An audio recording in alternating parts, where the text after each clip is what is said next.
ओम नमः शिवाय. आदि परमेश्वर श्री शिवशंकराचे स्मरण करून आज आपण जातोय सह्याद्री पर्वताच्या घनघोर अरण्यात वसलेल्या चहूबाजूनी प्रचंड अशा सह्याद्रीच्या पर्वतरांगाने वेढलेल्या स्वयंभू आणि परमपावन भीमाशंकर ज्योतिर्लिंगाच्या दर्शनासाठी.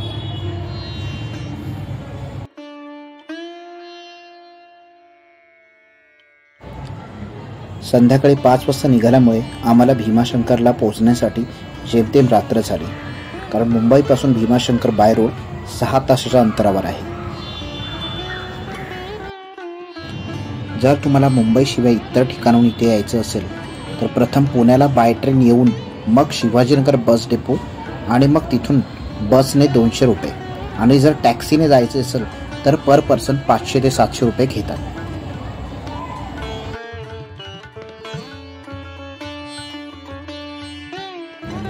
तुम्हाला जर इथल्या अभयारण्यामध्ये जाण्याची संधी भेटली तर तुम्ही तिथे नक्की भेट द्या.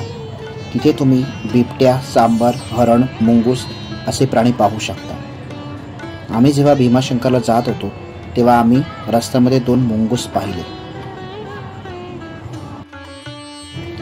त्यानंतर आम्ही रस्त्यावर डोळे रोखून एखादा प्राणी दिसतो का याची वाट बघत होतो, पण कदाचित वाहनांची रेलचेल असल्यामुळे जास्त प्राणी आमच्या नजरेस पडले नाही.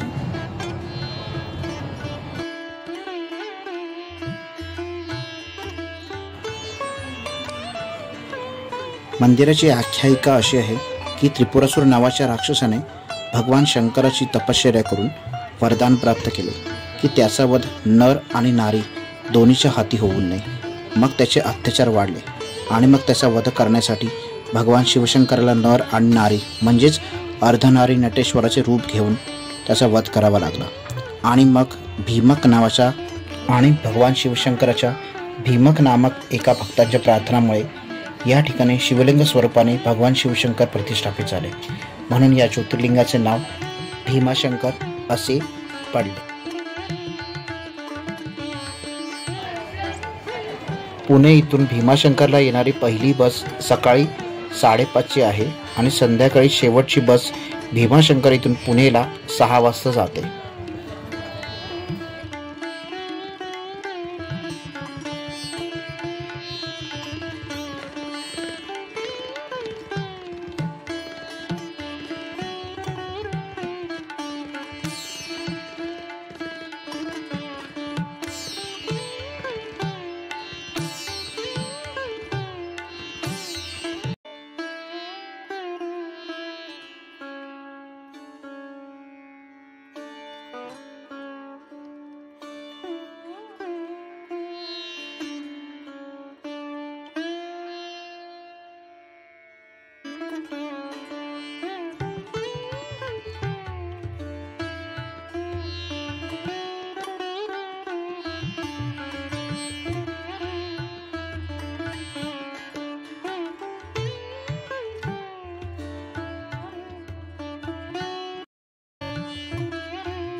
भीमाशंकर बस डेपोकडे पोहोचल्यानंतर भीमाशंकर मंदिराकडे जाण्यासाठी आपल्याला भीमाशंकर बस डेपोपासून जेमतेम 200 ते 250 पायऱ्या उतरून जावे लागते.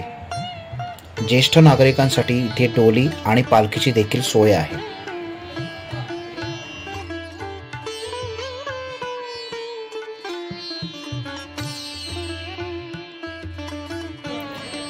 आम्ही पहाटे 5:30 वाजता मंदिराकडे गेल्यामुळे आम्हाला इथे जास्त गर्दी भेटली नाही.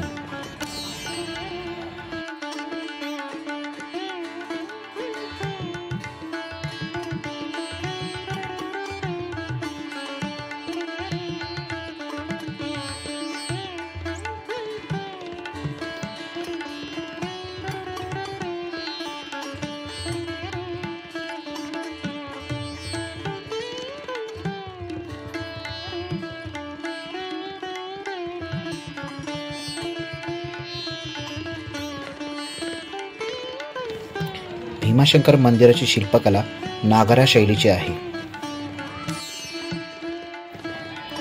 भीमा नदीचा उगम देखील इथे होतो आणि त्यामुळे देखील या मंदिराला भीमाशंकर ज्योतिर्लिंग म्हटले जाते. मंदिरापासून 3 किलोमीटर अंतरावर भीमा नदीचा उगम आहे. हीच भीमा नदी पुढे जाऊन कृष्णा नदीला मिळते आणि तीच नदी पुढे जाऊन पंढरपूरला जाते. तिथे त्या नदीला चंद्रभागा या नावाने ओळखले जाते. मंदिराचे बांधकाम हे काळ्या पाषाणामध्ये केलेले आहे.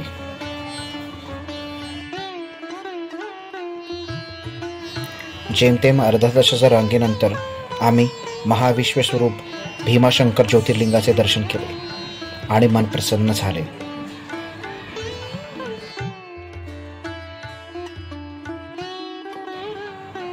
सध्या हे ज्योतिर्लिंग हळूहळू विकसित होत असल्यामुळे तुम्हाला खूप जास्त आणि सुखसुविधांनी सज्ज असे हॉटेल्स इथे मिळणार नाही, पण राहण्यासाठी तरी नक्कीच तुम्हाला स्टे हाऊस मिळतील. त्याचे 800 ते 1500 2000 इतक्या चार्जेस आहेत.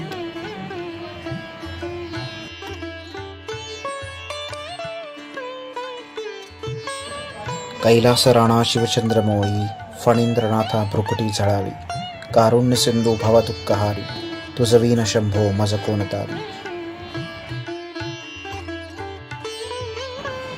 आणि अशा प्रकारे पवित्र पावन आणि कल्याणकारी अशा भीमाशंकर ज्योतिर्लिंगाचे दर्शन घेऊन मन आणि डोळे दोन्हीही तृप्त झाले.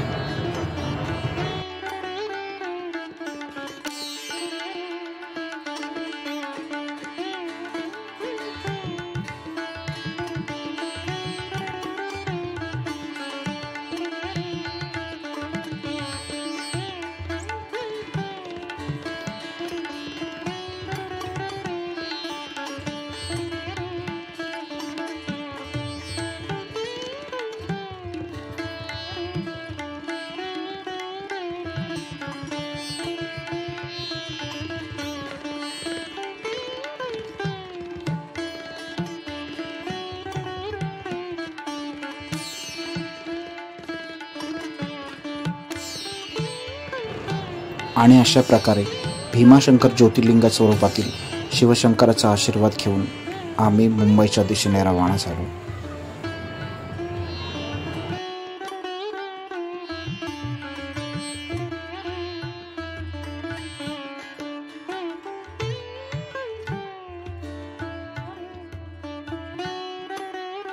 पहाटेची वेळ असल्यामुळे मंदिराबाहेरचं वातावरण खूपच छान होतं, म्हणून आम्ही तिथे थोडेसे फोटो क्लिक केले.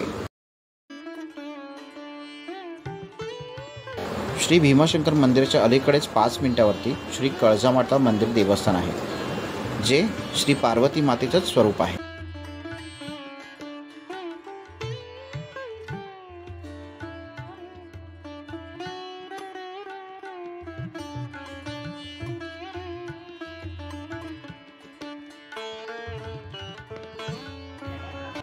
भीमाशंकर ज्योतिर्लिंगाचं दर्शन घेऊन जेव्हा मी परतीच्या रस्त्यावर जात होतो तेव्हा असं वाटलं की बरं झालं आपण पहाटेच दर्शन घेतलं, कारण मला परतीच्या रस्त्यावर असं जाणवलं की खूप गाड्या ज्या बाहेरून आलेल्या आहेत त्यांना 5 ते 6 किलोमीटर अगोदरच थांबवले जाते आहे आणि तिथून मग पुढे लोकल गाड्यांनी आपल्याला प्रवास करायला लागतो आहे.